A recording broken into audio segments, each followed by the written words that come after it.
It's a loud room sometimes. Wow, I have to say, I mean, we got a really good turnout tonight. If you don't know who I am, this old man yelling at y'all. I'm Joe Thompson, president of the Larry Dierker chapter. You know?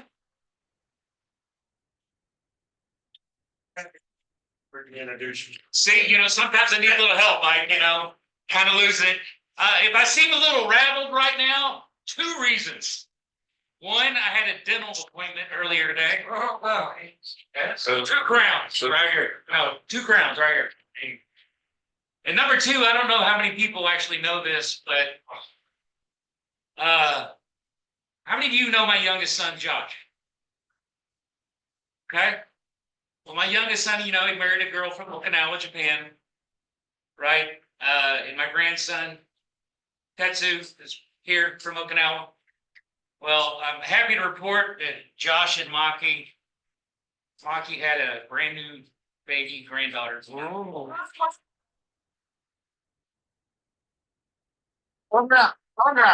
Last Wednesday, so this is kind of why I look like, plus, of course, naturally, my grandson had a baseball tournament last weekend too. So, Maddie Nico was born last Wednesday. No, you look old. Yeah, I look older already. And my wallet feels a lot lighter now that I have 2 grandkids, especially our granddaughters. So anyway, congratulations. Yeah, thank you all. So if I kind of seem a little bit off, that's why.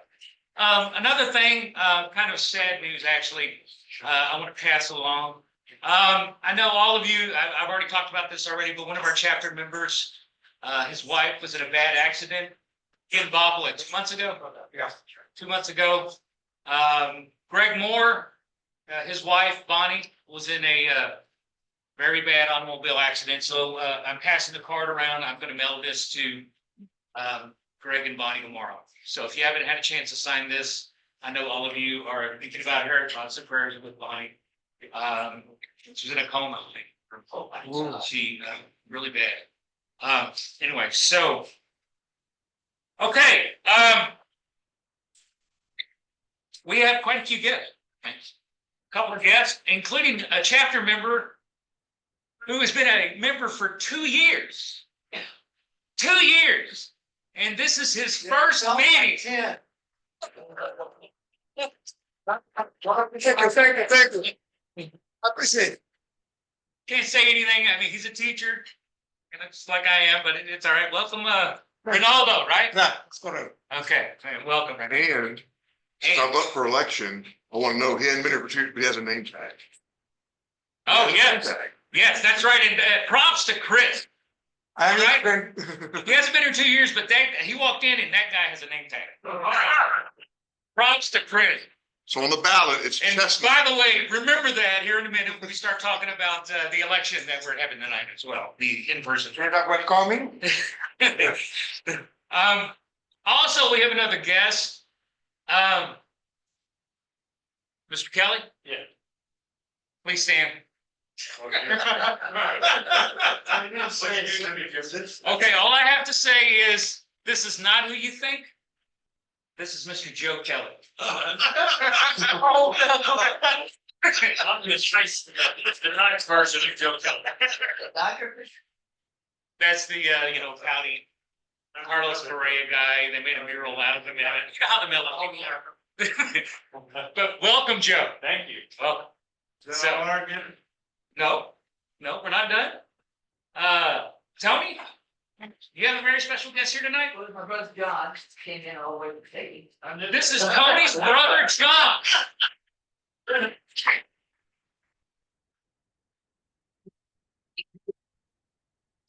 Came all the way from Katie.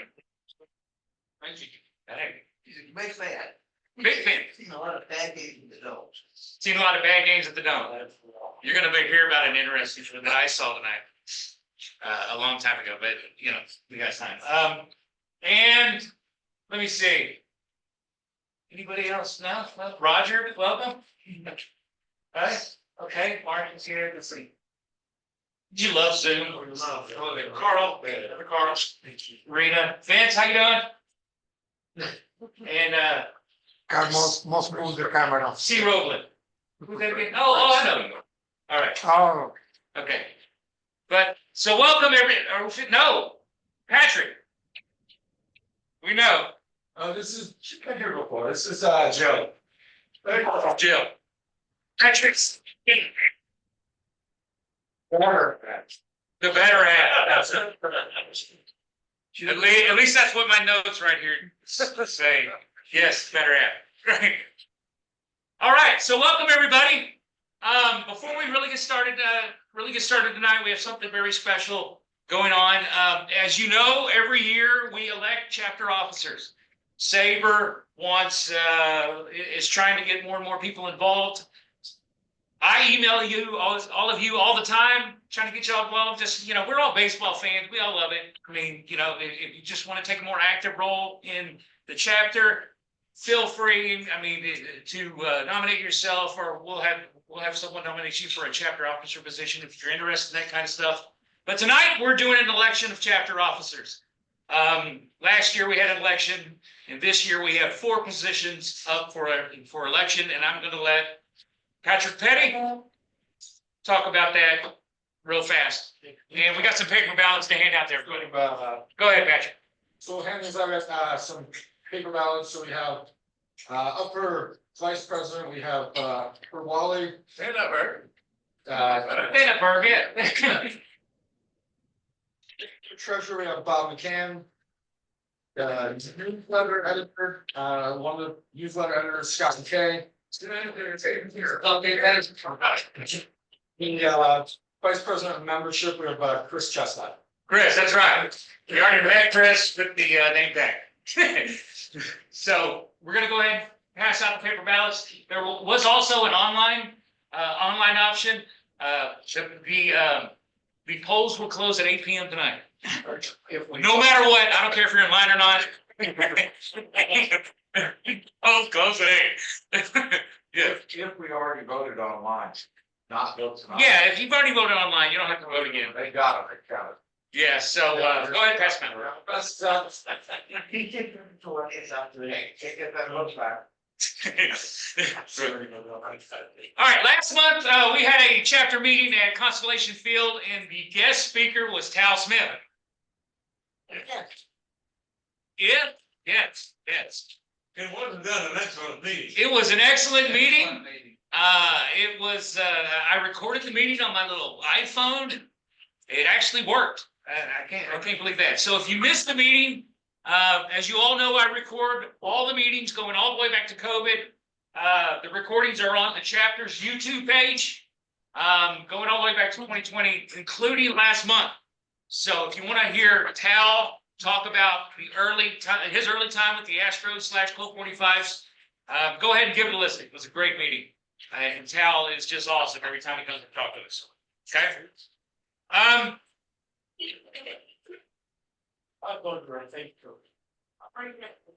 Next thing I'd like to talk about is something that SABR is doing as well. As you all know, And everyone got Sugarland Championship ring replica. everybody that went got a championship ring. Yes, that's right, from Space Cowboys. If you got my email, you would know one of the things I'd like to talk about this week is what Rob Manfred decided to do. First, that guy's done right. So I'm sure we have some pretty strong opinions. But before we get to that, on Wednesday, May 21st, SABR is bringing together a group of experts for a special webinar at 6 p.m. Central to discuss Commissioner Manfred's recent decision to remove Pete Rose, Shoeless Joe, and the Black Sox and others from baseball's permanent ineligible list. The discussion is also going to focus on sports gambling and the players' newfound eligibility for election through the Baseball Hall of Fame. The panelists will include Don Van Nana, Pulitzer Prize-winning investigative reporter for ESPN, Keith O'Brien, who recently wrote a book about Pete Rose called Charlie Hustle, Jay Jaffe, Fangraph senior editor and the author of the Cooperstown Casebook, and the moderator will be Jacob, I can always destroy his last name, Pomrenke, Rookie SABR Black Sox scandal. Okay, attendance is limited to members of SABR, so that all you have to do is register and you can watch the thing on Zoom. So if you're interested in that kind of stuff, or if you're not a SABR member yet, feel free to join tonight. And you can watch this fascinating webinar on Wednesday. That being said, does Pete Rose belong in the Hall of Fame? Yes. Does Shoeless Joe belong in the Hall of Fame? Maybe. I got some wild answers. That's all I'm gonna say when I sent that email out. So let's discuss. Does Pete or Shoeless Joe belong in the Hall of Fame? One at a time, please. You wanna go first? Go ahead. Which one, Peter? Pete, let's start with Pete. Does Pete Rose belong in the Hall of Fame? Yes. Those of you online, feel free to try that. Or maybe like Barry Bonds, right, he deserves a vote, or like Gary Sheldon, somebody could be shit out for 15 years, but, He deserves a vote. or a chance, maybe. Yeah. I guess that's a better question. Do they even deserve a chance to be He voted? gambled on baseball. Huh? He gambled on baseball as a manager. He bet on himself. He had a casino. Yeah, but if you Exactly. didn't bet that day Exactly. and you were watching him, then you would know that he didn't think he was gonna win. So it's, He always would bet either day. See, that's the problem. That's the problem with their argument. He never bet against them. And they said, but he did bet on them every day. Well, nobody outside knew whether he bet on so them. are we saying betting on baseball is okay? Take this a bit further. The original baseball rule said no gambling allowed in baseball. You recall when Mickey Mantle and Willie Mays were hired by the Valley Corporation in the offseason, which is a direct violation of the rule. And Major League Baseball was cornered on it, and they had to suck it out, pay them from behind because they wouldn't turn it down. It was more money than they were making during the regular year. You bet on baseball, you bet on baseball. 6-1, half dozen other. That's a different issue. We're not talking about Mickey Mantle. We're talking about Pete Rose. So you're saying- Gambled on baseball. That was against the rules. We're talking about just Pete Rose.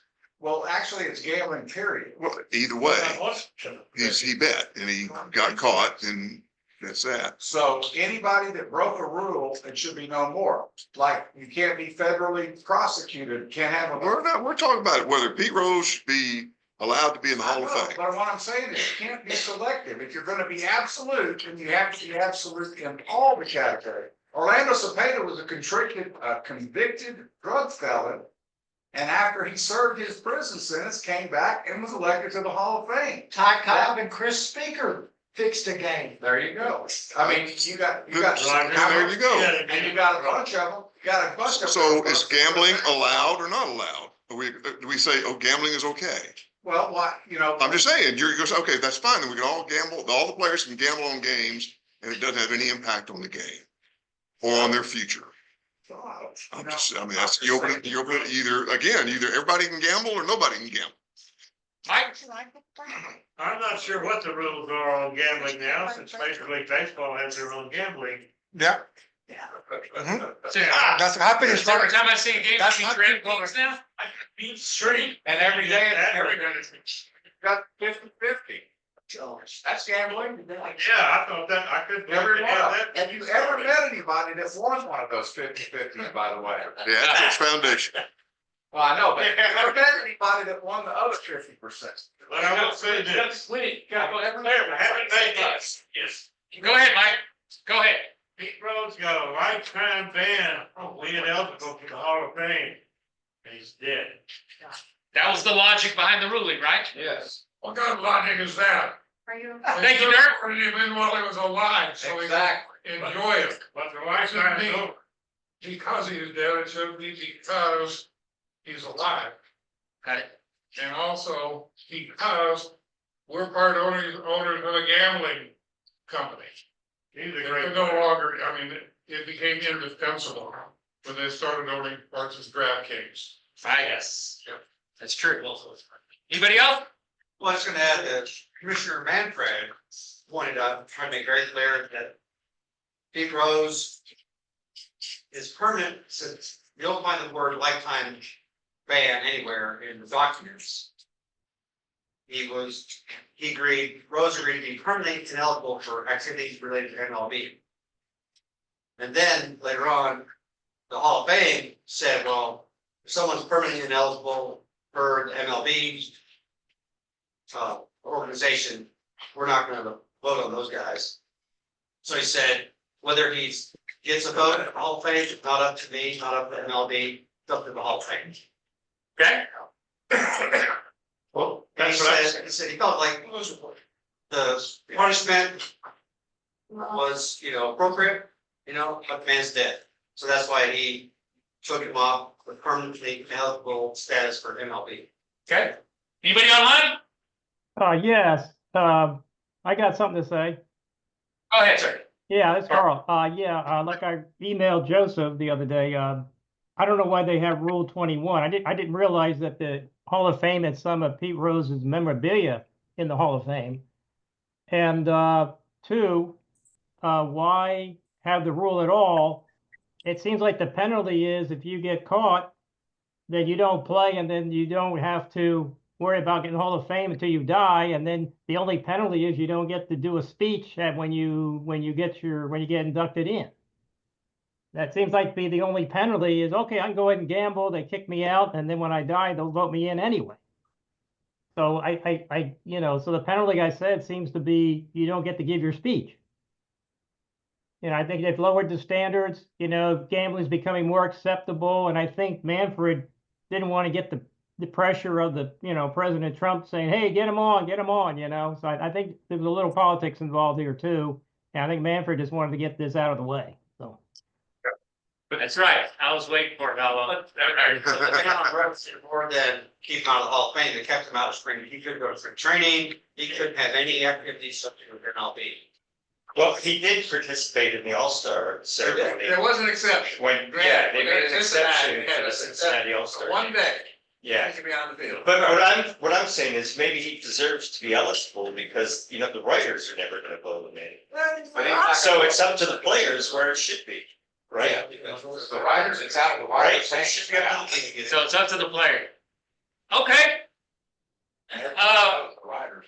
How are the Black Sox and Shoeless Joe different than Pete Rose in? Who remembers? Will they get a chance to be in the Hall of Fame? What? Shoeless Joe should be in.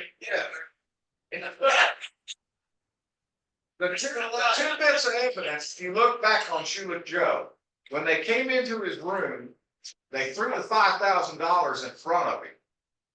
And he said he didn't agree to be part of it at all. And if you go and look at his numbers during that World Series, a guy hits 345 and driving and does all that. I said, yeah, he was throwing it. You can tell. Yeah. I mean, is the guy hitting 600? His numbers do not support anything. Now, there were some of the guys on that team that did definitely take bribes. Their claim was they came in and Jackson was set up, and when they dropped the money on the floor and walked out of the room, he bent down to pick up the money and they came in and said, they got him back there. Guilt by association. Okay. Anybody else? Yeah. Tony, Mike, whichever one of y'all go ahead. Go ahead, Tony. I'm fine. No, you aren't. Well, let's see. Jax, there were some stories that SABR was following about grand jury testimony. In the 1920. County attorneys, Cook County attorneys and grand jury testimony from all these guys, and I'm not sure what the.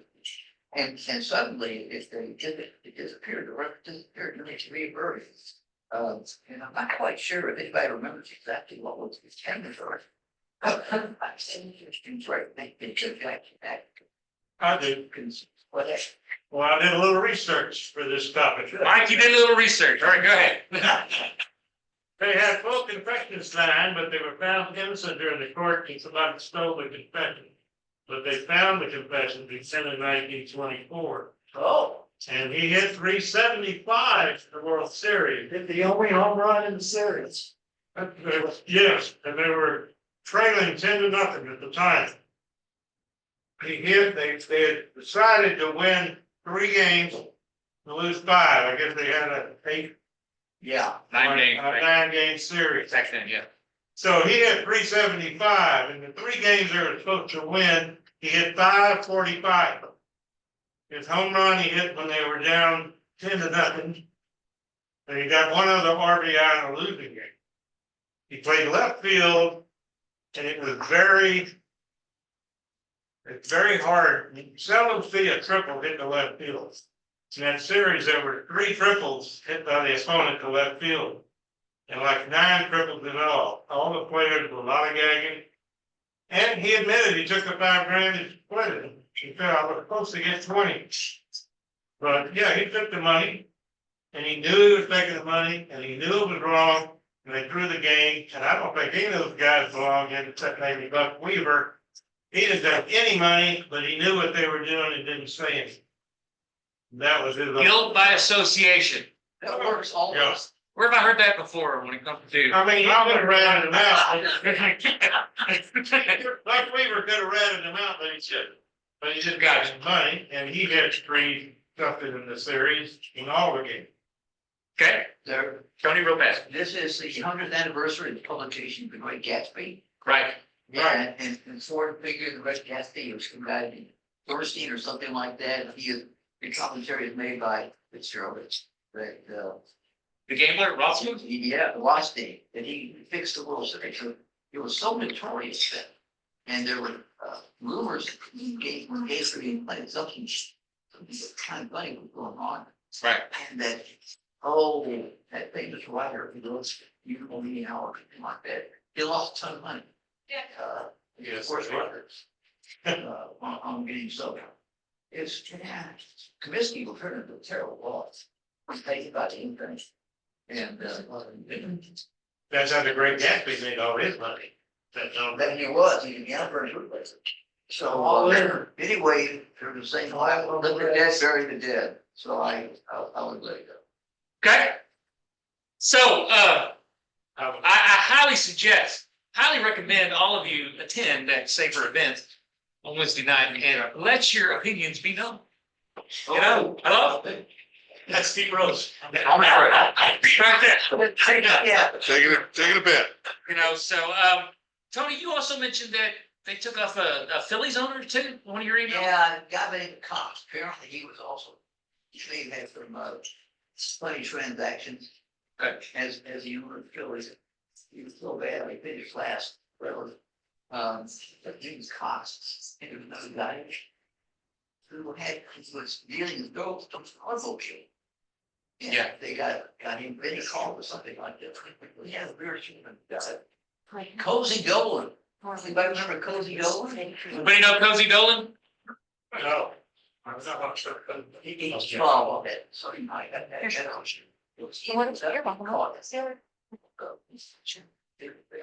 Good, good. All right, so, What time is that thing? so Wednesday, 7 PM East, that'd be 6 o'clock our time. I registered to join the event, because I'm gonna log in to see what everybody has to say. And, I think it'll be very interesting. So Our, to register, we go to the SABR website? yeah, you can go to saber.org, or if you get the SABR emails, they send out once a week.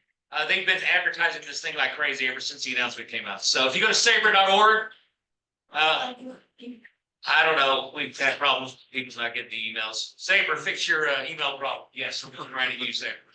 But yeah, if you go to saber.org, you can see that they'll have an advertisement. So Wednesday night. SABR 53, I'm not going to talk much about it tonight.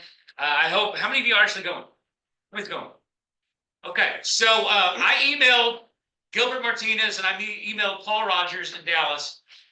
Those are the heads of the DFW chapter and the Roger Hornby chapter. And I asked them if they would all like to get together and join us for our annual Larry Dierker dinner that we have at the convention every year. Problem is, I don't know much about Irving. I live in Garland and I live in Mesquite. I have no idea about any restaurants over in Irving. So if anybody has any recommendations where all of us can go during SABR 53, we always pick a night and go out to dinner. So y'all think about where y'all want to go eat, and we'll talk about it more. Talk about it more later next round. Next month. But hardly I don't know buried in that area. In Irving? Hello? Is there somebody on the grassy knoll? No. I got you too. Yeah.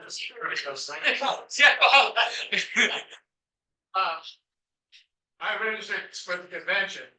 And I have two flights. I have an extra flight. My wife's not gonna be able to make it. So if anybody's interested in a flight, maybe free, you can talk to me just right.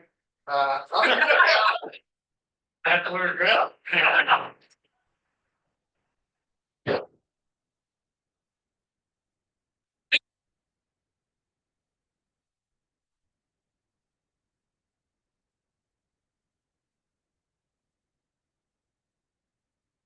Anybody want to see Paul over to SABR 3 next month, June 25th and 29th?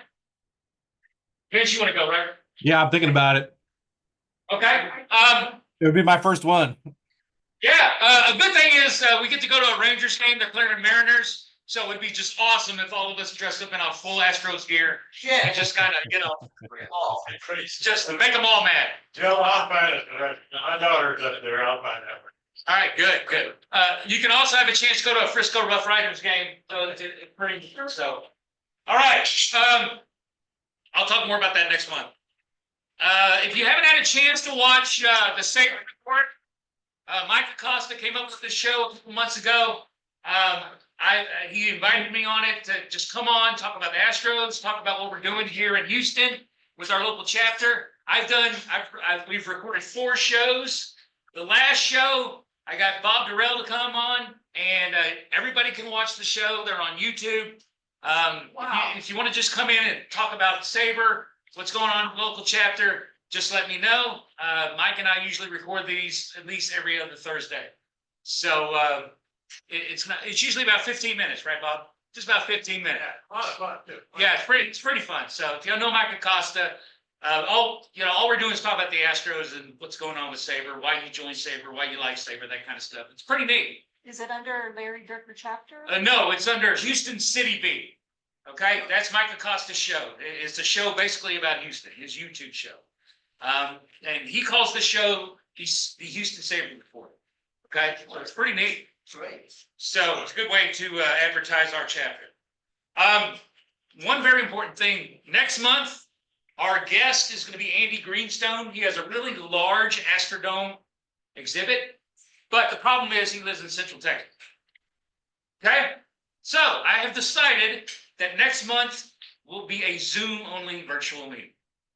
Okay, he said it would be better for him to just, walk around and talk about, show us his different exhibits. And I think it would be better if we all meet, via Zoom next month on June 16th. Okay, that way we can hear everything he's saying. And if we have questions, everything like that. So we will not meet at Spaghetti Western next month. The meeting will be on Zoom only, June 16th. Andy Greenstone, his collection has been, he talked to Mike Acosta about his collection, showed his collection. So it's pretty extensive collection. Wow. So June 16th. We won't have a meeting in July. Take a month off, breathe, relax. Okay. Because of the convention. August 18th, we will meet back here again. And Bill Brown has wrote a brand new book. He will talk to us. Wrote a book called Wartime Athletes, Stories of Sports Stars Who Joined the U.S. Team. Okay. Brownie will be here to talk about his book and also to share his Astrodome memory about a game in '99 that Dierker knows something about. All right. So one other thing, anybody got anything interesting going on this summer, baseball wise? Has anybody ever been to Omaha? Go ahead. I'm going to Cooperstown to umpire July 12th. Jimmy's going to Cooperstown to umpire 12-year-old, right? Travel Correct. ball, Cooperstown. So he does that every year. Well, when Jay Buckley over the 4th of July holiday, we're gonna go to Mets, Yankees, Cooperstown, Boston Red Sox, Yankees. Oh, cool. Yeah. Has anybody ever been to Omaha in the College World Series? Yes. For the first, my grandson's travel team is going to their World Series in Omaha in June, from the 10th to the 16th, and I bought tickets. So I'm going to a College World Series game. Of course, I have no idea. Well, I hope it's something exciting to, based on what I spent for free tickets. It better be something. You're there on the 16th, how you gonna do the Zoom? You can log in from out there? Well, I'm supposed to be home by the 15th. Okay. Okay, but the game's actually Friday night, the 13th, I think. Okay. Okay, but I will be home by then. I will be home. Your information. Yeah. I appreciate that. Well, So- you'll enjoy Omaha. The city embraces the tournament and everybody will be really nice, even to you. I appreciate that. It's a week in Omaha one night. A lot of corn. Milwaukee's the same way. Kobe? I just got back from Chicago and Milwaukee. The Astros had a road trip up there, so I saw, I guess what they call Comiskey now, Rayfield, I think. And I saw Wrigley while I was there, and then we went up to Milwaukee, saw whatever they call Miller Park these days. And Vince would enjoy this. I got to go down Bernie's slide while I was there. No way. So celebrate that. We took a tour before the game and they let us go up there. That's pretty fun. So now after I hit those ballparks, I only have one more to go. So I haven't been to Atlanta's new ballpark. Wow. So that's the last one. Better hurry up. They might change your mind here pretty fast. Yeah, Kurt. I'm heading to Virginia starting tomorrow. Then do 4 minor league ball games and also go see the Passions. Cool. All right. Anybody else? Tell them to send us some reports to the newsletter. Yes. Tony just said everybody's got these fascinating trips. Send reports to him for the newsletter. Okay, both him and Scott. That would be great. That'll be awesome stuff. I'm also going to some thing they're doing in Sugar Land in July, the cosmic baseball thing they do at night, the thing where they play baseball at night. So I'll talk a little bit more about that.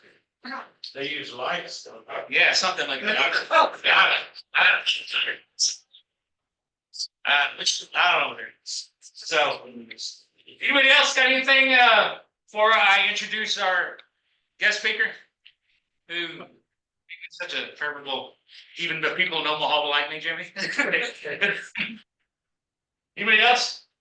I run the pitch clock for the AA affiliate of the Braves, the Columbus Clingstones. I run the pitch clock, so that's fun. Okay, good, cool. What's he doing? It was too loud. I can hear it. Say that again. Say it. I run the pitch clock for the AA Braves affiliate in Columbus, Georgia. So There you go. Okay. Nice. Baseball guy right there. And Samuel, you are maybe coming down in September? Give your report? that's what I'm aiming for. That's the goal. Yes. Okay, good. All Thanks right. for working. You put some chickens. All right. So without further ado, now that I've talked way too long tonight, Jimmy. Yeah, we'll collect that ballots here in a minute. Jimmy Scruggs. Y'all probably all know Jimmy Scruggs. He is going to present tonight on Christy Matthewson and Walter Johnson. Right? And a sidebar on Billy Wagner. And a sidebar on Billy Wagner. Jimmy was born and raised in Memphis. His mother wrote a note when he was in 3rd grade that he had to go to the doctor. You went home and watched 2 games of the '58 World Series. He saw his first MLB game in 1960 in St. Louis. Who played the day? Do you remember? Well, it was really neat because we got there on Thursday and the Brewers, not the Brewers, the Braves were there. So then they had to change and the Dodgers came in town. So I saw 2 teams at one time. Cool. All right. Came to Houston in 1992 and automatically became an Astros fan. Right? Sure. Sure.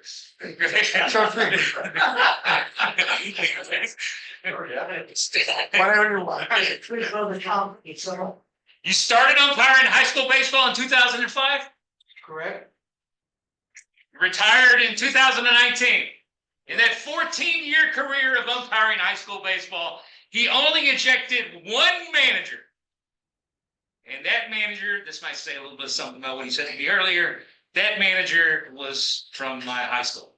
Splendora High School, where I went to school. What does that tell you about Splendora? Bro, How we are, right? because the rule of umpiring, he needed to go. He needed to go. And on that note, Joe, who's also from Splendora, probably needs to go right now. So he joined SABR in 2022. Very active member. Ladies and gentlemen, Jimmy Scruggs.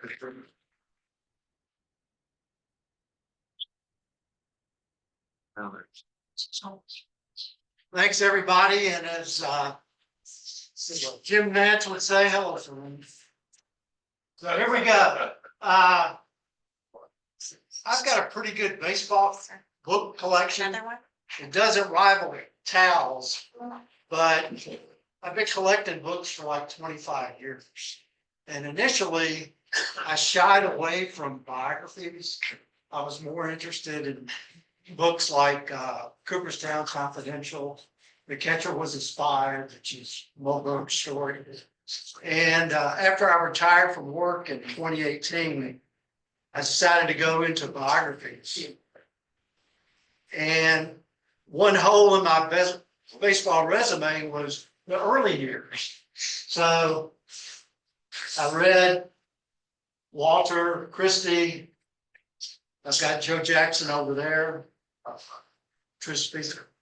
So I kind of rounded out my hole in my baseball resume. So we're going to start with the train tonight. If we get this right.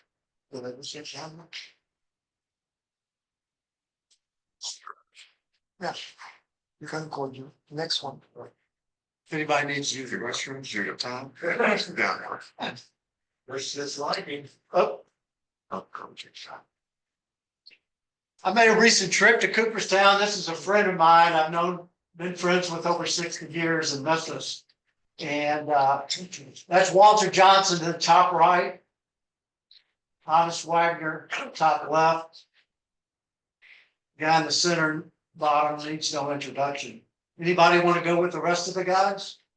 Robert Cleveland Alexander. Very good. Connie Mack. Connie Mack. A concert. I'm sorry. Cy Young. Cy Young. Pete Rose. I got a picture of him in the hall if you want it. Who's not there? Okay, Ty Cobb is not there because he had a train problem. Christy Matthewson is not there, and I'll get into that later. That's Eddie Collins on the bottom left. Yes. Next to the train is Dick Sisler. Dick Sisler, yes. Napalagion. Oh. And the Eagle, Tris Speaker. Oh, great eagle. It's top left. Thomas Wagner. I read a really good biography about him. Take for a shortstop. I'm not really good at this. If I could compare him to somebody you could relate to is Alex Rodriguez.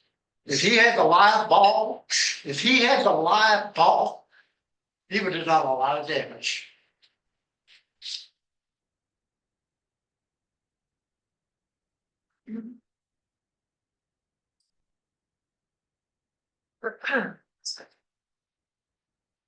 So he grew up in Kansas, and his family was not of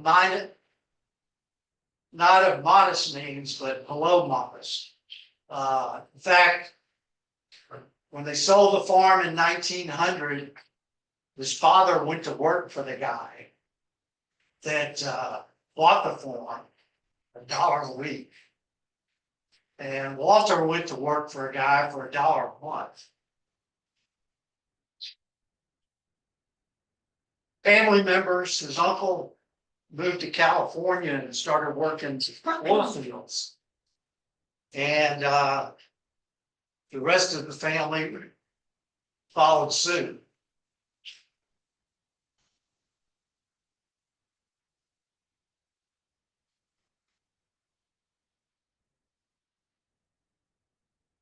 This cars are actually genius. You won't see them.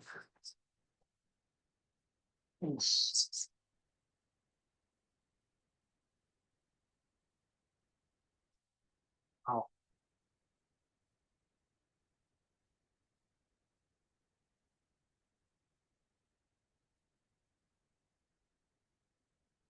We started in the major leagues in 1907, and quickly, everybody knew he was going to be a star. Comment down at the bottom load management, if you've heard that term used in the NBA, you know, players can't play back-to-back games anymore. So Clark Griffin, who was the owner of the Senators, knew what he had. And he wanted that career to be like this, not like this. So he made sure he got plenty of rest. So he was born in 1890, Correct. 17, when he. Right. And I'm glad you mentioned that because there's a rumor going around that I umpired one of his games. I did not. Okay? Was your twin brother. Probably so. But this top entry is really, really interesting. Smokey Joe Wood, as this esteemed class knows, was a star pitcher for the Red Sox. So it was late in the season, there was nothing going on. So they altered the pitching rotation where Smokey Joe would pitch against Walter Johnson. They sold out Fenway Park. No score after 5. Tris Speaker drove in the only run. He lost 1-0, but Clark gave him a $500 bonus. But that 13 was a pretty good year. 14 wasn't too bad. He also married Hazel Roberts. And then the Federal League came courting. And again, with the student class, you know what I'm talking about. And he was their number one target. I mean, numero uno. And I don't know how many of you read anything about Walter Johnson, but he was just the nicest guy. And even though he was interested in the Federal League, his loyalty was with the Senators. And they offered him 3 times what he was making with the Senators. And it came down to where he stayed with the Senators. And the funny story is, the Federal League gave him like a $6,000 signing bonus. Well, Walter, being Walter, gave it to his brother so he could buy a garage in Kansas. So that money was gone. So when Clark Griffin went, he went to the National American League office and said, look, I need $6,000 to save Walter Johnson from going over there. He says, well, you got the money. No, I don't have the money. So the American League office gave Clark Griffin an extra $6,000 so he could keep Walter Johnson in the American League. And everybody, raise your hand if you had a nickname growing up. Did it stick? What was your dirt? Run man. Okay. Bond, B-U-N. I thought you said James Bond. What too? Mine was Bugs Scruggs. But anyway, funny story is he was driving in his 1912 car that he won the MVP award with a teammate. He got pulled over for speeding. And the policeman, going through the deal, and his teammate says, well, you don't know who this is, do you? He goes, what? This is Barney Oldfield. He's the famous race car driver. The guy takes a couple steps back, lets him go. My goodness. The 24 World Series. It was against the Giants, managed by John McGraw, who we'll get in with the Christy Matthewson story. When the Giants were loaded for better. They had 7 future Hall of Famers. Frankie Frisch was one. Ross Young was another one. John McGraw called him Hops because he was always hustling. So raise your hand if you know this story. The 1924 World Series, the first game and the seventh game, home field was decided by a coin flip. Anybody know that before? I sure as hell did. So the Senators won the coin flip. So, excuse me? Where they played? In Washington and Polo Grounds. So game 7, obviously it's 3-3. And Walter Johnson had lost his 2 starters. So it gets to the 9th inning. Manager doesn't have anybody to put in. He puts in the train. So he goes in there. And back then, and Larry can relate to this, only 5 warm-ups. Coming in cold, 5 warm-ups. And after the first 2 warm-ups, both teams knew that somehow Walter Johnson was 25 years old again. Because he was zipping it. I mean, he was zipping it. He got in and out of trouble for the next 4 innings. Bottom of the 12th. The runner on 1st and 3rd. And John McGraw was a taskmaster.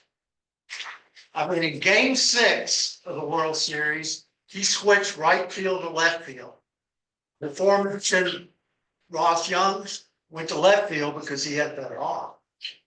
So it's 1st and 2nd, 2 outs, bottom of the 12th. For some reason, he doesn't do it again. He leaves the lesser fielder, good hitter, Irish Mutual, brother of one of the murderers Row, in left field. There's a bad hop, goes into left field base hit. Mutual just somebody used laggy gag earlier. Laggy gags around.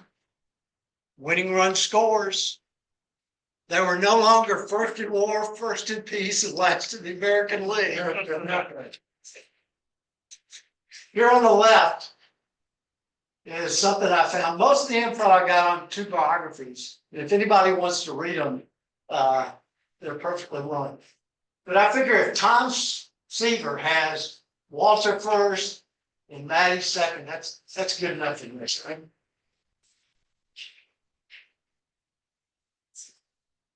Wow, what's this? Pretty good, huh? How did Tom do it? I've got that later. So nice. So in the 25 World Series, Walter won his first 2 starters. So it comes down to game 7. He's on the hill. And in the 3rd inning, it started drizzling. In the 5th inning, it was a Houston-like downpour. I mean, they were bringing out mops, towels for the pitcher.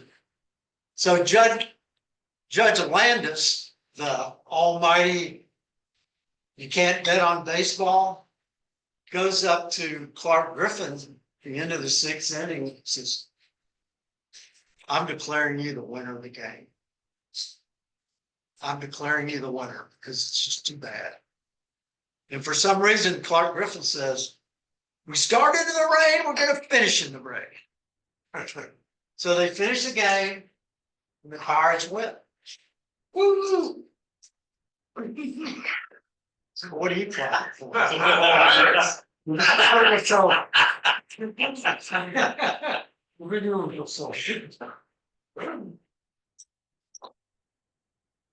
So this is really important in this top item. He comes from friends with George Weiss. And they were to become partners in a minor league team. He retired in 1927. And he was 7 years as a manager. And it just, it just wasn't a token. For example, in 1930, They won 94 games. Unfortunately, it was one of Connie Mack's last great teams. In 31, they won 92. Unfortunately, it was one of Connie Mack's great teams. In 32, he won 93 games. That was in Yankees Murderers Row last hurrah. He went on to manage the Cleveland mid-season 49-51. His only complete season 85-69, respectively.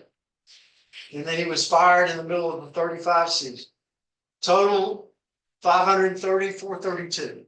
Not bad. Good for government.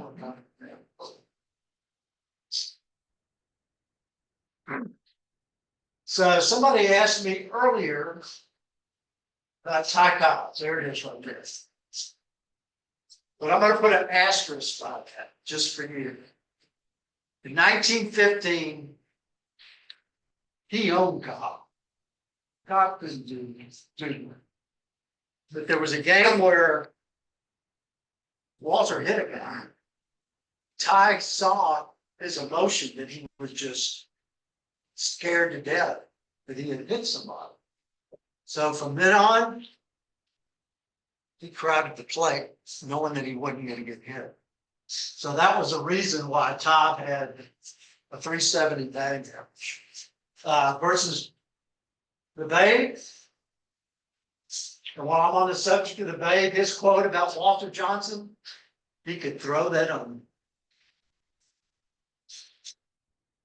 You talked about Shoeless Joe earlier, 270. Pitching versus Ruth, he was 1-6. So Babe was pretty good pitching, right? Oh, no, pretty good. And instead of a ring, the 24 Senators, right there. Super. Medallion. It's a medallion.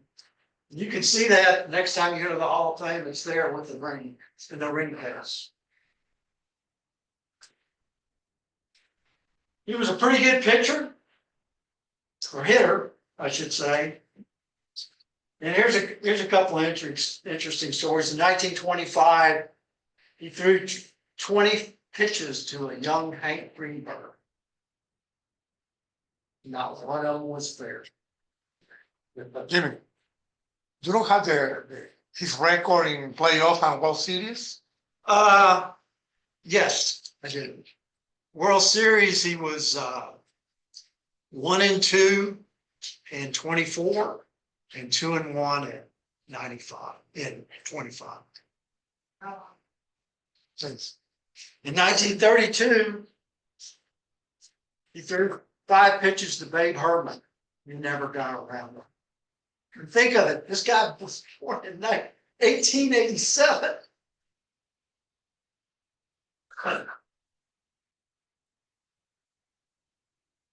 I think there was one thing I skipped over was the war bond game in 1942. You know, Hollywood entertainment, Major League Baseball, big in promoting war bonds and so forth. So what better marquee game could you have with Babe Ruth pitching against Walter Johnson? Sold out Yankee Stadium. Billy Evans, umpire reference, sorry, came back to umpire. He was one of the best umpires in the teens and the 20s. So after about 6 pitches, Babe finally hit one fair out of the ballpark. Loosely constructed. He had a couple more, but that just shows you the power, the star power that these two guys had. That in 1942, well past their prime, 70,000 people came to Yankee Stadium. And there's this plaque in Cooperstown. Now, what I tried to do, not to discredit anything that Barney did, but I thought with this astute group, the interest of seeing what his ERA was in the dead ball era and the live ball era, taking consideration that he was 33 when he started. That was in 1 year, yeah, it's about it. 1920.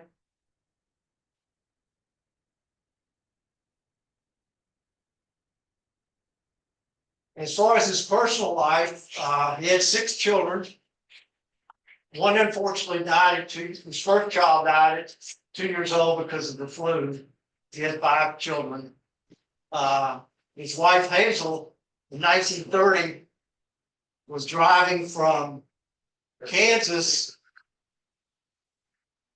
to New York, or not New York, Washington. She stopped in Fort Smith, Arkansas, and then she stopped in St. Louis where the train was managing. And everybody tried to talk her into putting that car in the train, but she'd taken a train to watch. And that summer was when pilots saw that. She said, "No, I'm gonna drive." Well, by the time she got to Washington, she was exhausted. Went to the hospital and unfortunately never recovered. After his retirement from baseball, he settled in Maryland. He was a county commissioner. He ran for Congress, lost 60,000 to 50,000. In March of 47, he was at a banquet and he was having trouble letting stay. He had somebody help him. And first diagnosis was he had a cerebral hemorrhage. And you can see from that last that one of those pictures, he did not look his age. And ended up he had a inoperable brain tumor. And radiation helped, but it didn't help enough. And getting back to the George Weiss story, George Weiss and Clark Griffin paid all his medical expenses. And he had lapses when Griff was visiting him, that his mind was still there. In fact, there's one story he told Griff, says, "Remember what I did against so-and-so in 1917? And Clark would go, "Yeah, I remember. I was there." So what do you like? You like the train better or Barney? Not a big train, right? And that's some school stuff, John, she said, "One, All right, you're up, Dirk. Okay. So I have a quote from Grantland Weiss about his motion. And the skip has offered to do his motion.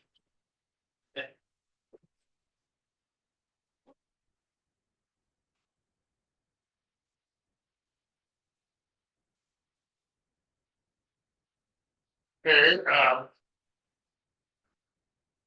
some reason not only to yourself, you haven't just studied the history of my right shoulder. But he wants me to try to replicate Walter Johnson's throwing motion, which I'm familiar with, having seen it. But I'm not sure I can fulfill this assignment. So first thing I noticed was it was a still picture that we were watching. And his glove was like this and the ball was like this. Well, they would change it. Even if you got everybody out that he ever faced, if you were pitching these days, they would change it because you don't show the ball and the way you're holding it to the hitter. Now, they're so anal that almost every single pitcher puts the ball in front of him like this, goes like this. So they can't see how you're holding the ball. I don't think it's a big deal. For me, I wouldn't care. Because they still have to hit it. And if you throw pitches that have movement and are near the corners, even if they know what's coming, it might do you a favor because they didn't make it out. But these days, we've refined things so much that a pitcher can't pitch 7 innings anymore. And so it's totally different, but what I remember watching his delivery, that his arm was getting way up here. And then he was coming through down here like that. You would never expect the guy that was, to some, the hardest thrower of all time to throw sidearm. They probably wouldn't let him do that either. So. Anyway, that's the best I can do.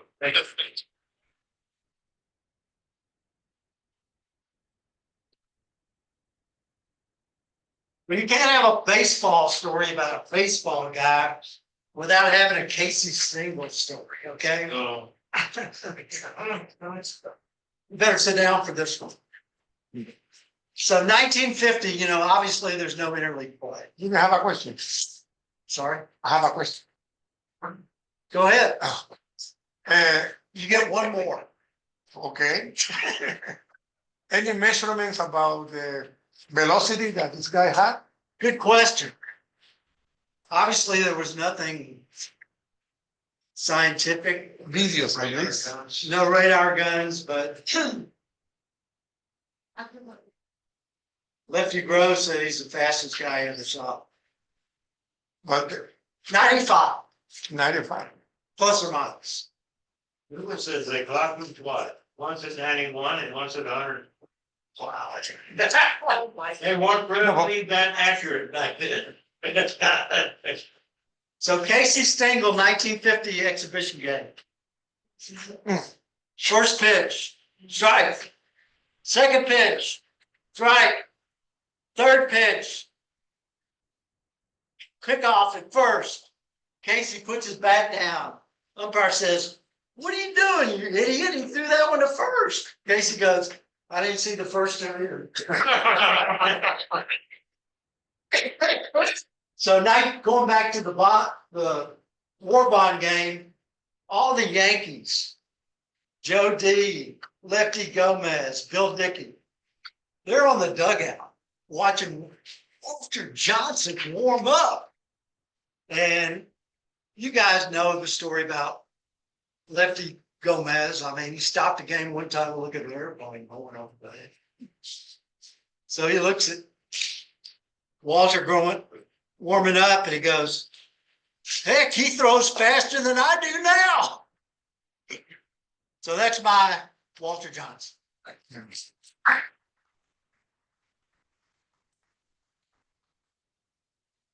Good question. It's in the book. He hit 24 careers. There were 4 seasons. He was a good hitter. There were 4 seasons in the team that he hit 4 home runs that he gave up. I believe that. Wardrobe. But not a mouthful. Yeah, 1-0. I'm sorry. 1-0 games. Yeah, I got that. 36. Participated in game 1. 136. 40 something, I think. 64, 1-0. Yeah. I did a good job putting these cards together, but it's really easy. All right. Now it's time for Maddie. We're good. I'll let you.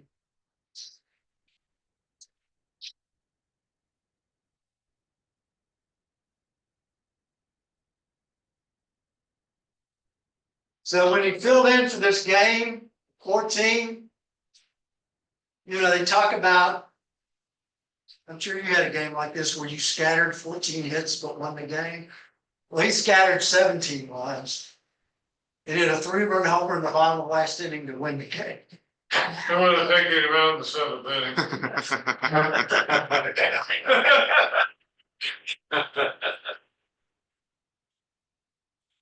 So I think the potato patch game, I mean, even though he was from a well-to-do family, they ruled the roost.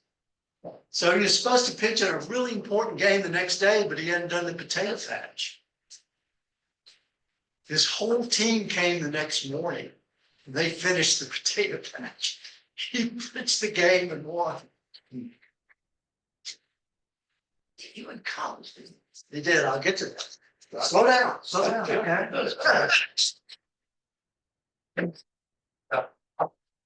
Can you read that first entry, sir? Can you read that first entry? you? Bucknell, yes, they're still in business.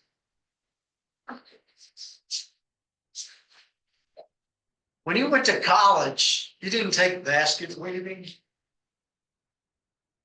He took trig, he took calculus, he took all the languages. I mean, it was not a walk in the park.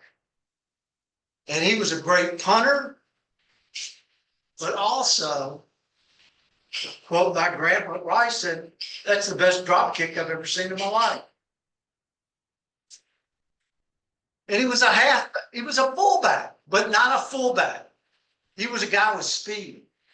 So not only did he play on special teams, he was a stud running back. He was discovered by a scout, and I can't make this up. The scout's name was Phenomenal Smith. And he signed him for $80 a month. He went to a game where he kicked 2 field goals, tore up the contract. I like the way you kick. I'm going to give you $90. I take a toll and see how many people here know the drop kick. Coach Flutie did one. I used to do. Used to be, do it 50 yards. Well done. Both the A's and the Giants were interested. Again, I did not umpire one of Walt Johnson's games, okay? Sure. Well, that's a rumor. He voted, started in 1900, got married in 1903. There wasn't much going on with the Giants. The manager in 1903 got fired when it was they were like 48-53. The replacement person went like 4-30 something. So in comes little Napoleon and as you can see, first of his 4 seasons with 300 wins. And what McGraw also taught him was the fadeaway. There's a lot of stories about it, but Rube Foster, who pitched for the Philadelphia Giants in the Negro League at that time, is the best story that I saw of who taught him the screwball.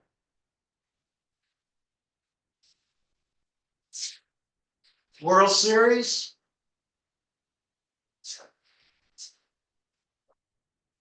3 shutouts, 6 days, 27 innings, 14 hits, 1 walk, 14 strikeouts. That's a quality start. You got the name Big Six from one of the news people in New York. Big Six was a fire station. And they wrote that he's as fast as the fire wagon coming out of Station 6. That's how he got that name. 1908, I used some other language. A lot of people call that Merkel's boner. But basically, it was a game between the Cubs and the Giants end of the year. First and third, 2 outs, last inning. Somebody gets a base hit, and Merkel doesn't run to second base. He makes turns. And Evers of Tinkers, Evers, and Chance saw that. And after everybody got on the field and so forth, he went and tried to get the ball because he was going to touch second base. Somebody took the ball and threw it in the stands. He went and got it. The story is, unfortunately, they ended up the game is a tie and the Giants lost the game that determined the winner, or they would have went to the series in '08. His first decade, 2013 and 2011, and 1-2-1. That's a picture I took I was in the hall earlier this month. That's a picture I took. What was Fred Barco's nickname?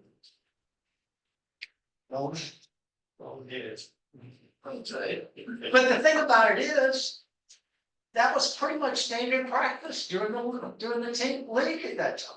So it wasn't like he did something just out of character.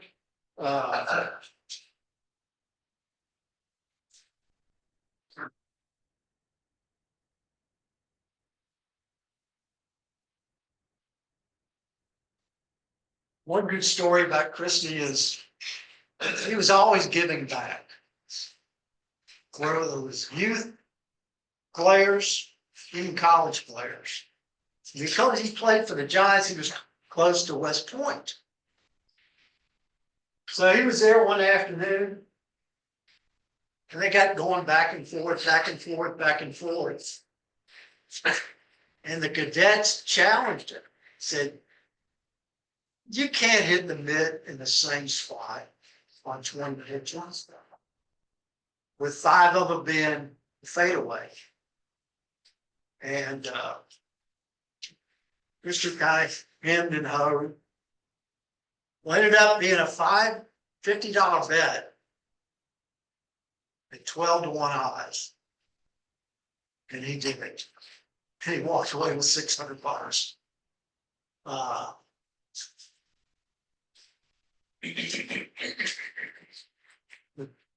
The 1912, I'll leave that to you guys to look at. There's a great book called The First Fall Classic that goes into great detail about that series. And more bad luck for Christy. And 13 was 4-2.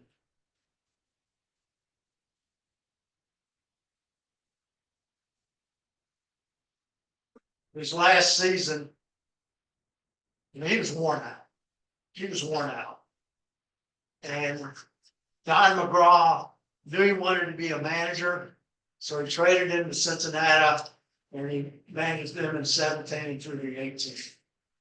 But one thing I forgot to mention about the '05 World Series was, and this is on topic, it was reported by the New York Times that John McGraw bet $400 on game 1 of the World Series. And I would have too if I knew Christy Matthewson was going to start.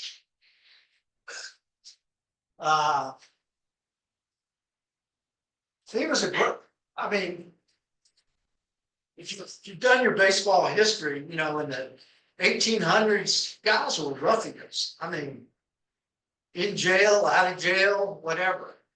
And Christy was one of the first of the college graduates. And he was an elite checkers player. He shot golf in the 70s.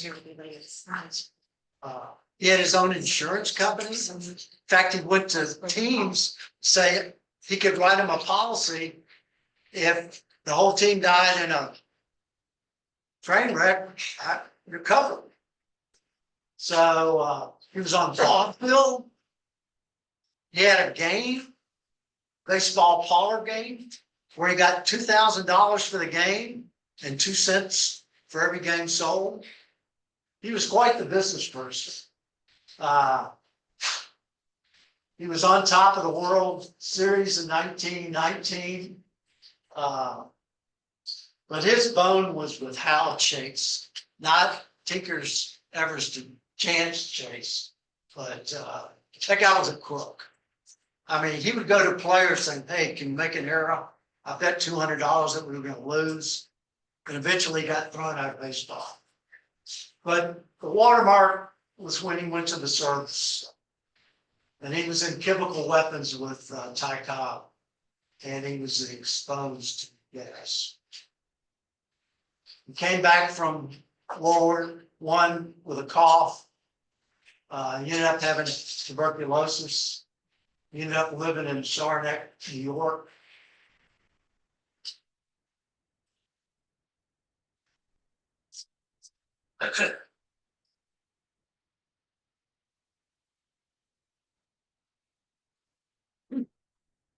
He went to spring training in 1925 in pretty good health.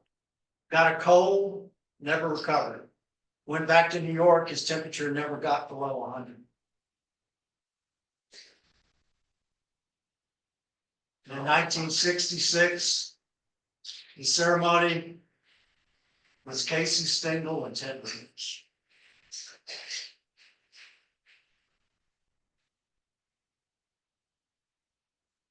There's Wyatt.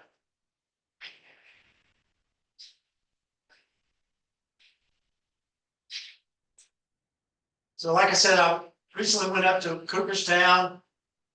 This is on the loop. You guys that are going, gals that are going up for him.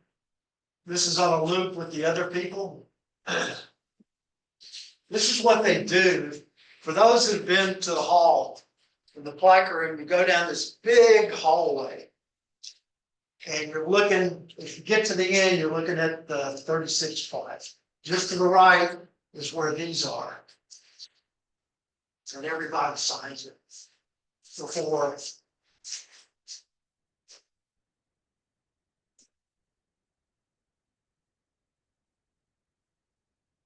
And that's where his plaque will be.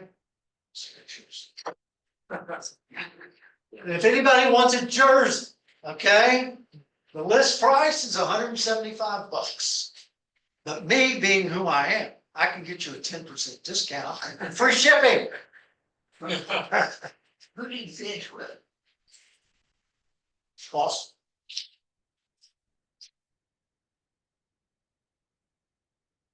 That's all I got, guys.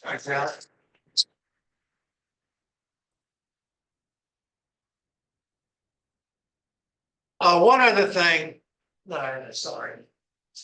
In conclusion, but there's more. That's the quickest encore. Wake up, wake up. I'm talking about Maddie and the train. They had so much in common. I mean, think of who was beloved more than them in that era of baseball.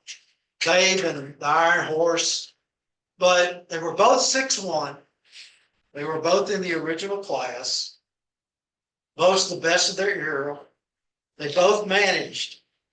And unfortunately, they both had their own share of too many tragedies in their life. Down crew.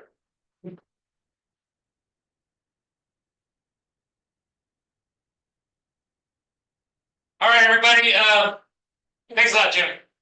You're welcome. Thanks, sir. The election polls are now closed.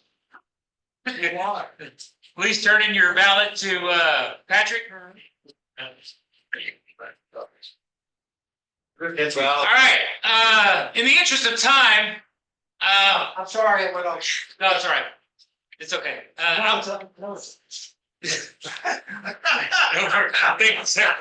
It's gonna be like a true umpire. Oh, yeah, yes, sir. In the interest of time, I'll go pretty fast on this. So, many of you know, maybe you don't know, my dad worked at the Astrodome.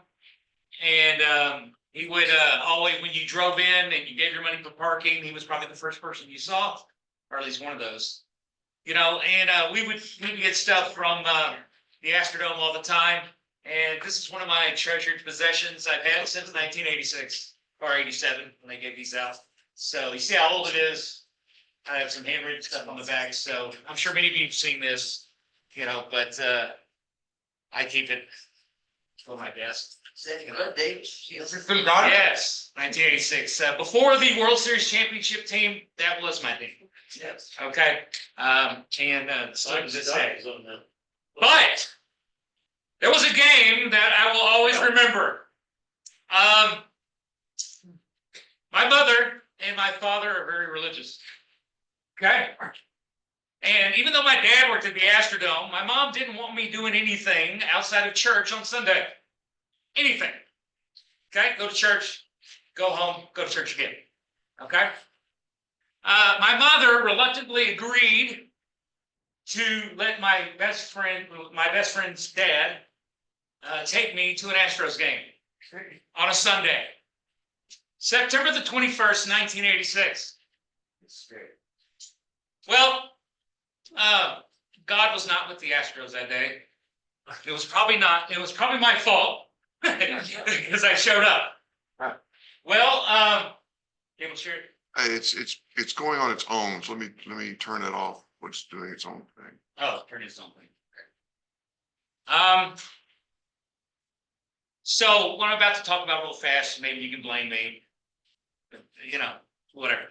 But I had my hopes up high. I would listen to almost every game on the radio. Dirk, you were doing radio back in '86, right? Yeah. I would listen to Dirk, and you know, it was my ritual every evening to sit outside and to do a game, not watch it on TV. You know, we didn't have cable. I listened on the radio.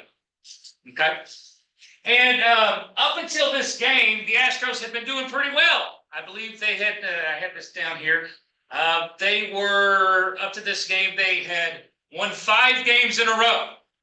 Okay, the '86 team was really good. So I was thinking to myself, you know what, hey, maybe I can go and they'll keep this win streak going. No, God said, no. Not today. Not today. We'll have other plans. We got other plans for you. All right. So Bob Nepper was pitching. Okay. He hadn't been doing that well, but he was pitching that night. And against, yeah, I don't know why it does this. So if you can go back, I'll go as fast as I can to make sure it kind of keeps up. So this was the pitching matchup. You know, I had my hopes up. Jimmy Jones, his major league debut. This kid was from Dallas. Okay. He had just got the call up and said, hey, you're going to pitch against the Astros on Sunday, September the 21st, 1986. Jimmy Jones had been the Padres' #1 pick in June of 1982. He was picked number 3 overall, I believe. 2 or 3 picks ahead of the Mets, who went with some kid named Dwight Gooden. Okay.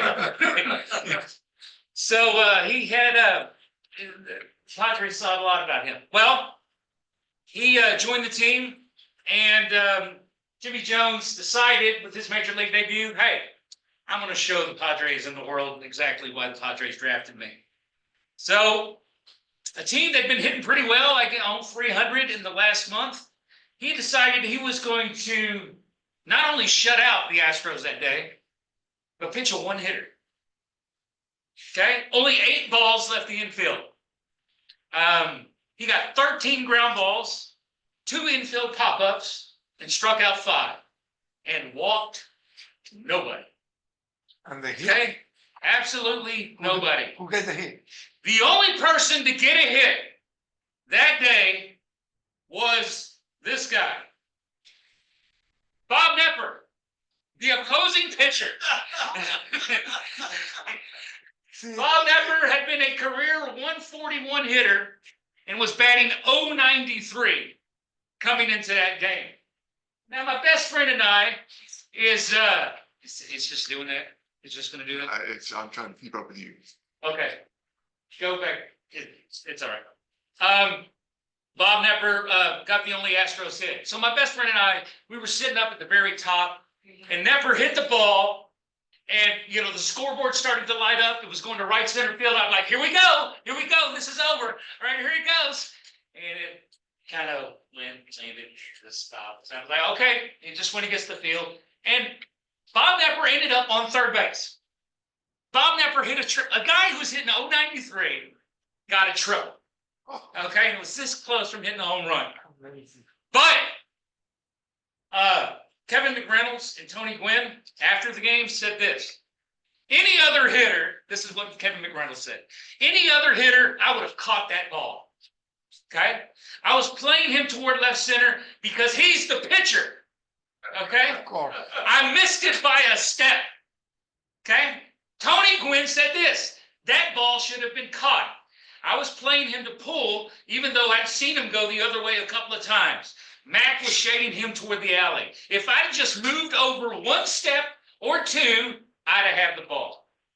And if he would have had the ball, Jimmy Jones in his major league debut would have pitched a perfect game. He only faced 28 people that day. Two other pitchers have tossed one hitters in their debut. Juan Marichal in 1960 for the Giants, Boston's Billy Rohr in 1967. Rohr came within an out of a no-hitter.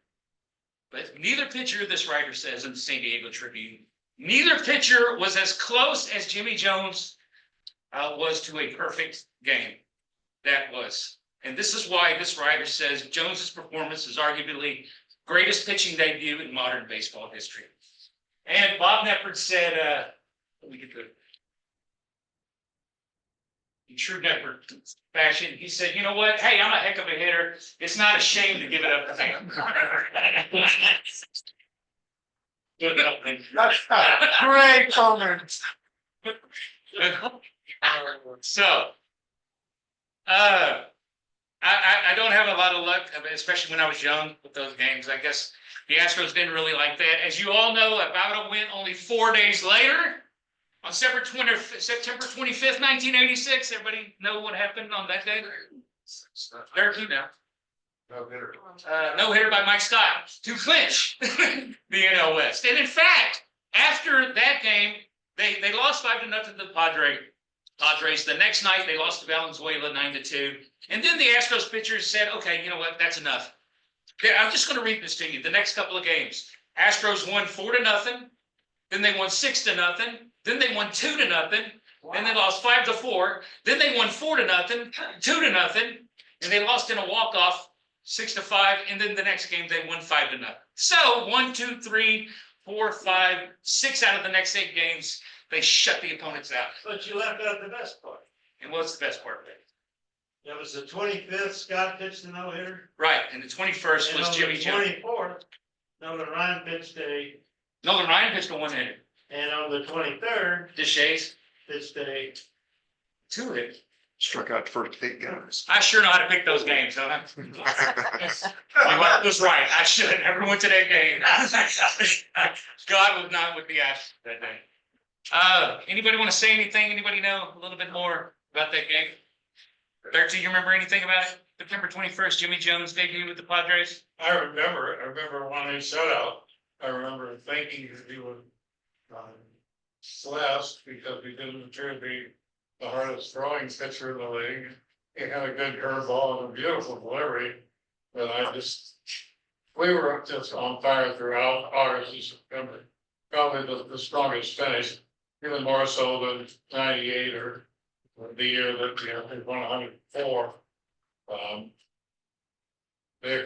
August and September like a siege. So it was just unexpected that a guy would come in with like a good pitcher, but nothing special at that level and pitch that game. That was just crazy. What So kind of career did he have after that? glad you said that. Jones never went here. I'm quoting directly from this article.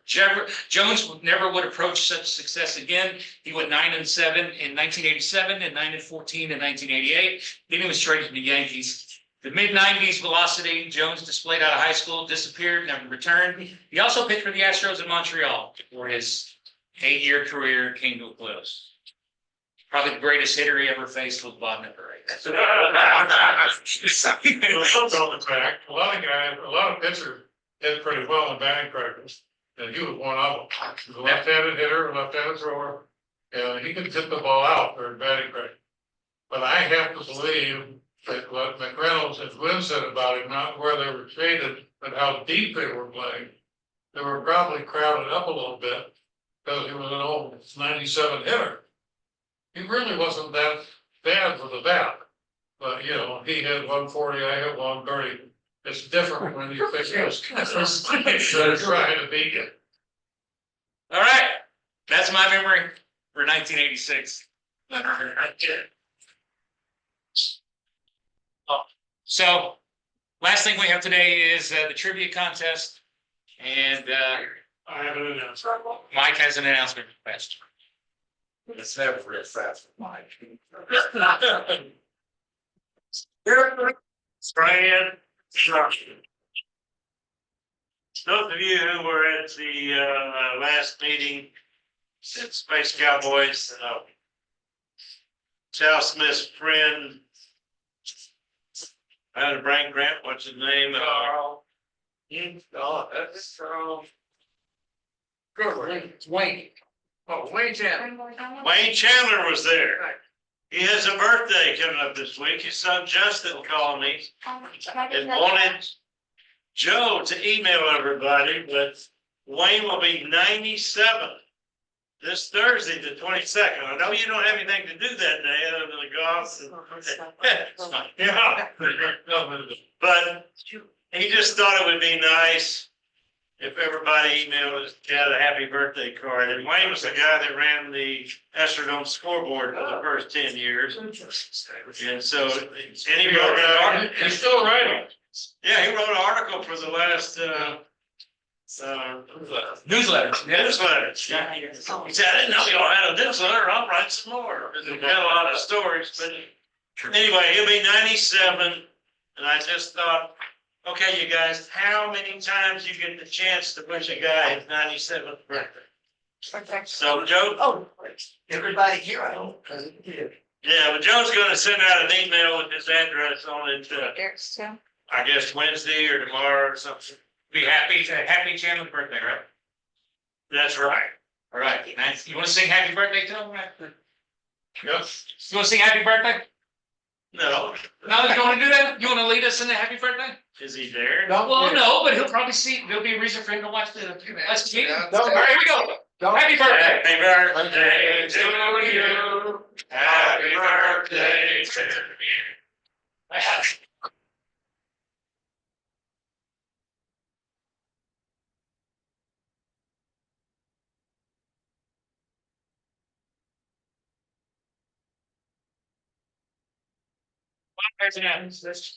Hello. I just want to tell you that, about a week and a half ago, I had the thrill to go and attend Bill Gardner's 70th birthday party. He was being honored as was the 2005 World Series team. And they had many of his players back there. Oh, thanks. Hey, guys. Just. I'm not a school teacher, but I know how to do it. Well done. So anyway, Rick was there, Greg Biggio, Jeff Bagwell, you name it, Alan Ashby, Jose Cruz, I'll maybe forget if Bill Brown was there. Bob McCann. Anyway, it was a real thrill, and the best part of the whole thing, I think Dirk will agree, was how good Bill Garner looked, and how he was bouncing around, he threw out the first pitch, and you would never would have known that he was as sick as he had been. But he had a great attitude, and I thought most of you know who Bill Garner is, would like to know how he's doing. Thanks, Mom. And he threw out the first pitch in the game. You got the trivia? I do. All right, these are the gifts for tonight. Top 3 winners. Jose Altuve lanyard. It is summer. You can throw water on yourself. And a book from Charlton Jefferson. It's all out. Yeah. Top 3 gifts. Charlton played in that 2005 series at Garner. Charlton Jefferson. Yeah. Okay, so everybody get a contest paper that wanted. I think I made have copies, but. All right. Before we start going through all this, I want to let you know that there is a theme. The question 17 asks you to identify that thing. So there is a common denominator with each of these questions. By the way, this book is autographed. Jimmy. So for the people on Zoom, I'm going to go ahead and read these questions as we're going along. Then we'll go through the answers later. First one is named the Milwaukee Brave first baseman who ended a marathon game in the 13th inning with a home run that ended up as double. Harvey Haddix has pitched a perfect game through 12 innings. By the way, there's 3 or 4 questions I think are pretty much gimmies. The rest of them may be pretty tough. Number 2, name the journeyman ball player who played for 8 different major league teams. He's a member of the 250 club who had 250 homers and 250 stolen bases. Made the All-Star team while playing for the Seattle Mariners in 2001. His son was a draft pick for the Astros in 2015 and currently plays for the Milwaukee Brewers. Number 3, name the power hitting outfielder who was unpopularly traded from the Cleveland Indians to the Detroit Tigers in 1960 for Harvey Keene. He passed away just this last December.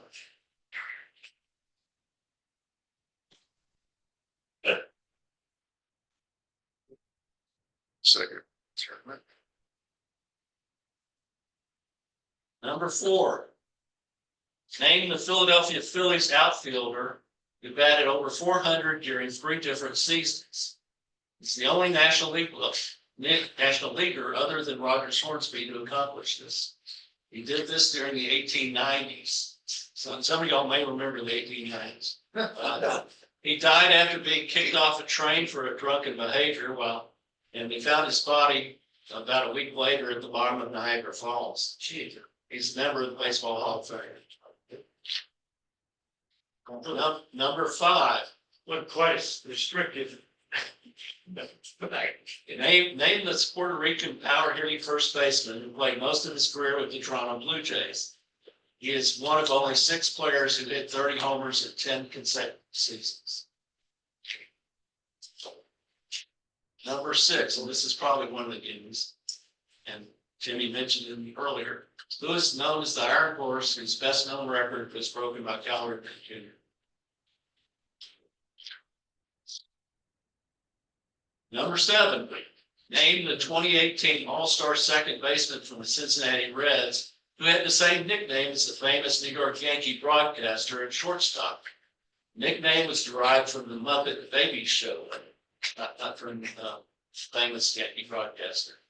And on this one, every question will be worth 1 point, but this one, if you get the nickname, I'll give you half of it, even if you don't get the last one. Number 8, name the power hitting outfielder that began his career with the Blue Jays. He played for several years for the Dodgers and finished his career with the Mets. He won a Gold Glove playing right field. He broke the record for total bases in 1 game with 19. He also had the second most career home runs for a Jewish ball player, only trailing Hank Greenberg. Number 9, name the 5-time All-Star outfielder who won the AL MVP for the Texas Rangers in 2010.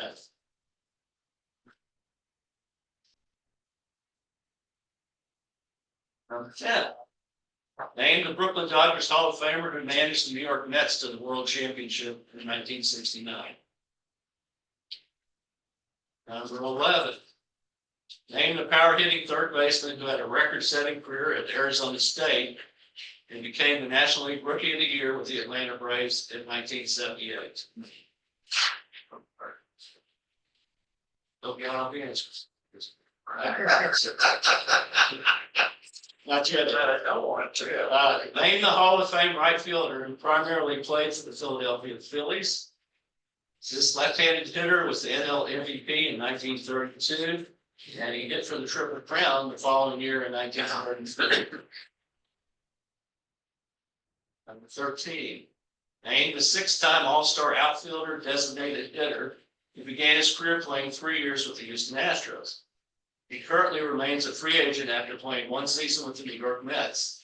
He also had significant success playing with the Tigers, Red Sox, and Dodgers.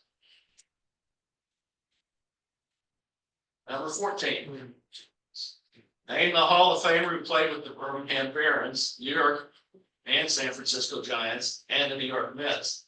He was the first right-handed hitter to smack 600 Major League Baseball home runs.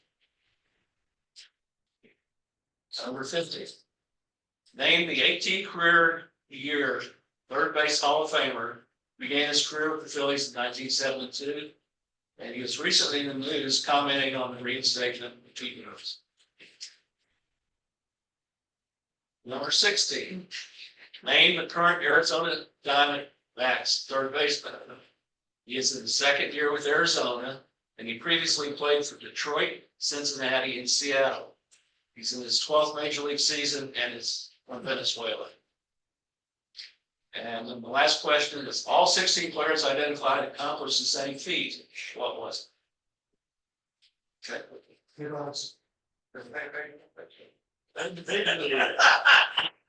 Lady show, baby.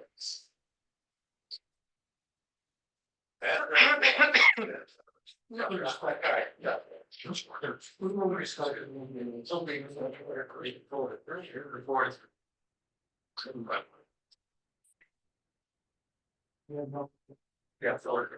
either. I wrote that. Go ahead. Anybody needing more time? I do. I don't know. When they went from Jesus, started on the place on the Jesus.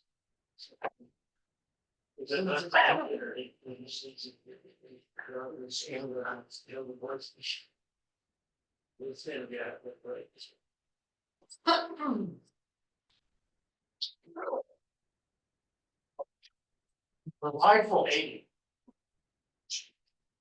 It's.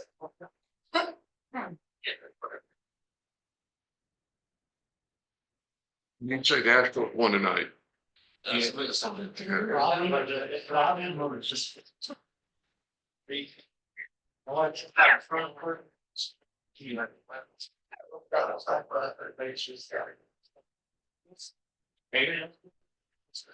got a lot of reach on captions. I don't know that's. Yes.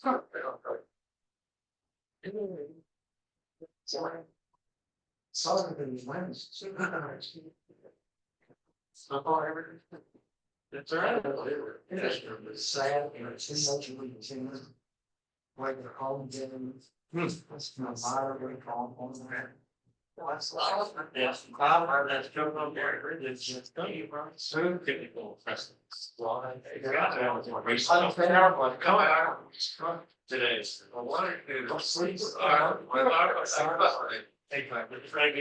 We've got, it should be a threat. Fortunately, say Colorado is in now. So, and, whatever. That's that by me. Yeah. And next year, this year, I would say that's like a. They just really short. If it's like, I'll get another more like feel numbers of the office. So the requirements, I said, right, there's like, well, that's sort of thing. Back to yeah, it's like, that's, it's all. And the home for there, this line, it's not, it's all. Well, it is, right, it's, it was all. Right.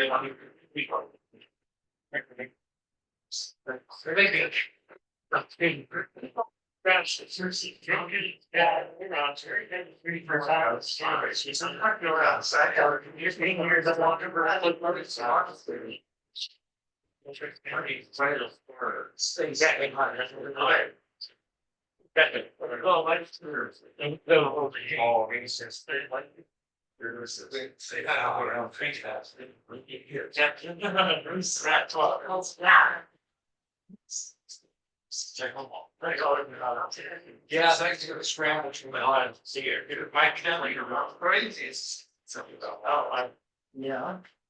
And then, yeah, I got that. Good signs. The action been good. Oh, that's right.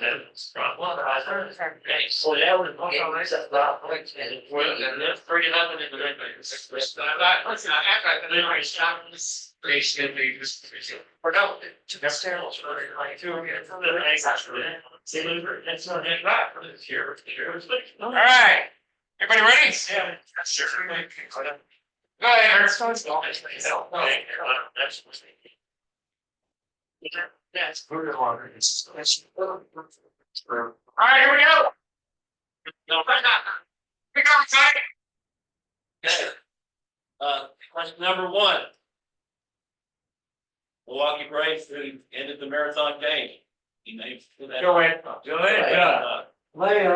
Very, that was kind of a layup. Because Aaron went Joe Adcock.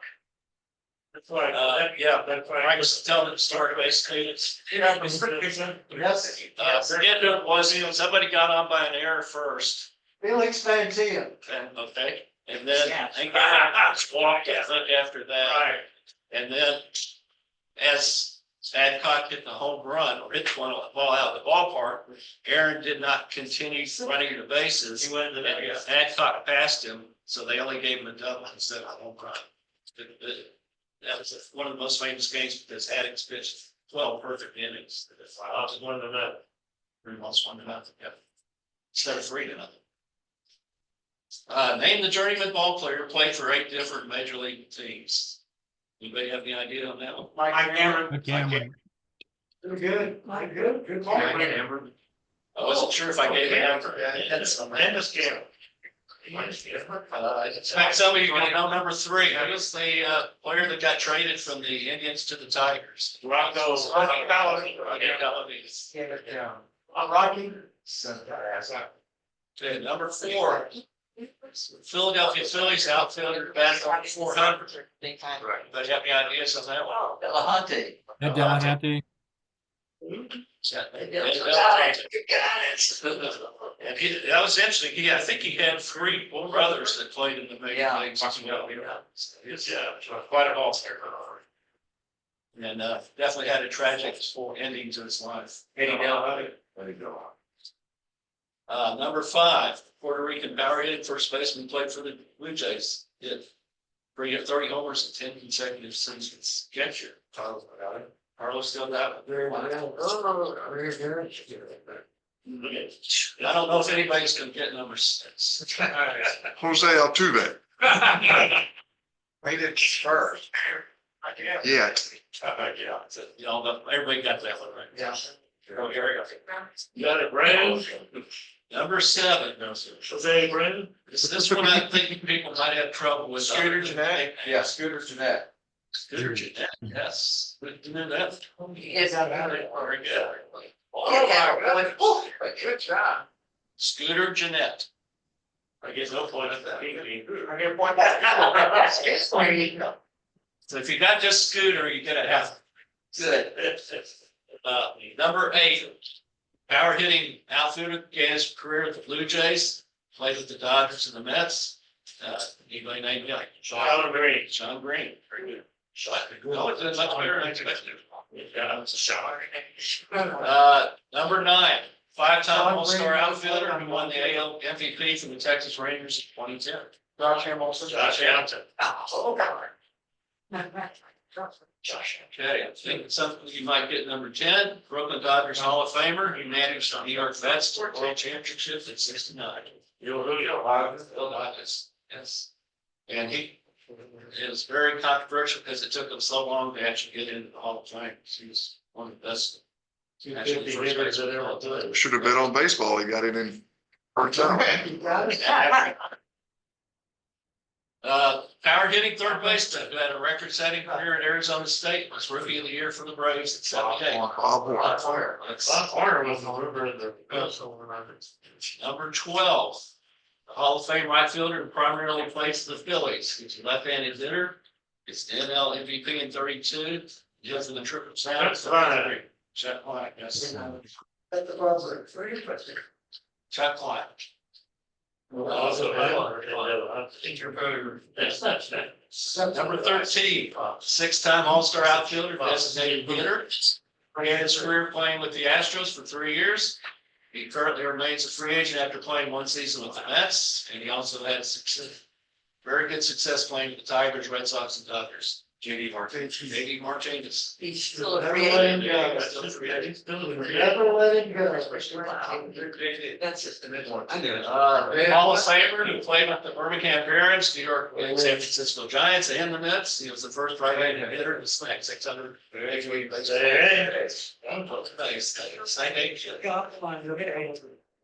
Number 15, named the 18 career year third base Hall of Famer. He began his career with the Phillies in '72. He was recently in the news commenting on the reinstatement of Pete Rose.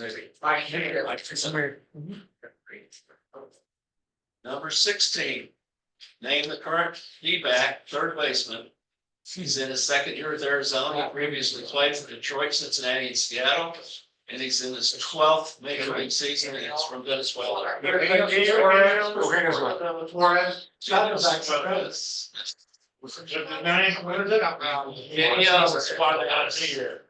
Suarez. Okay, anybody got what all 16 people of these? What was the rest?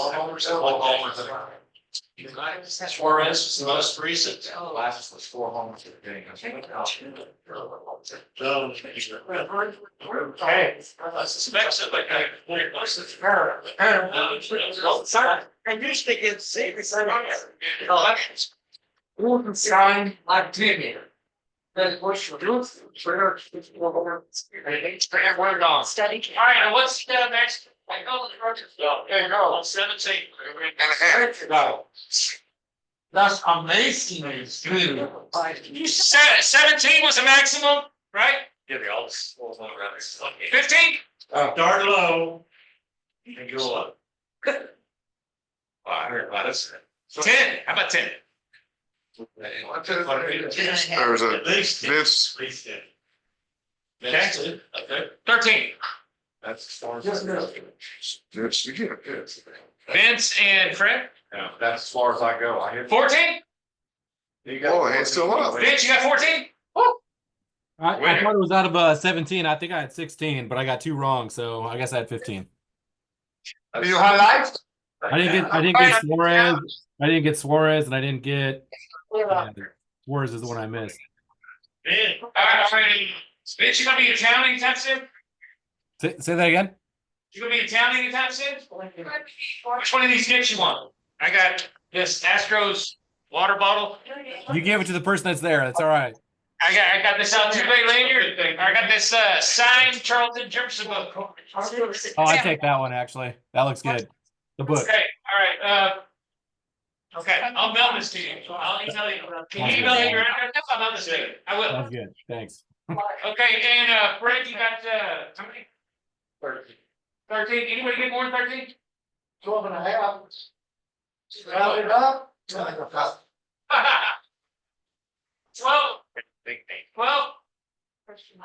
Got one bottle. Four bottle, 4 people, 1 bottle. All right, y'all split it 4 ways. Okay. I didn't learn. I'll split back. You got one. First timer, he gets something. He's not even out. All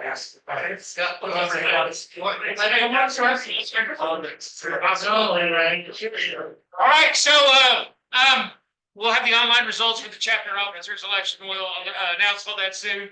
June 16th, our next meeting. Andy Greenstone will be virtual only.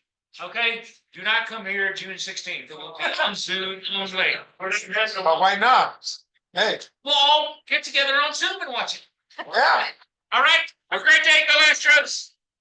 Oh, one thing, Fred has one more now. With our actual, I happen to be this game where the longest single in Major League history was hit Mike Smith. by Mike Schmidt. And why was it the longest single? It It hit the speaker in dead center field. Oh, yeah. And at the time, it was in place. Cesar Cedeno was the center fielder. The bases were loaded.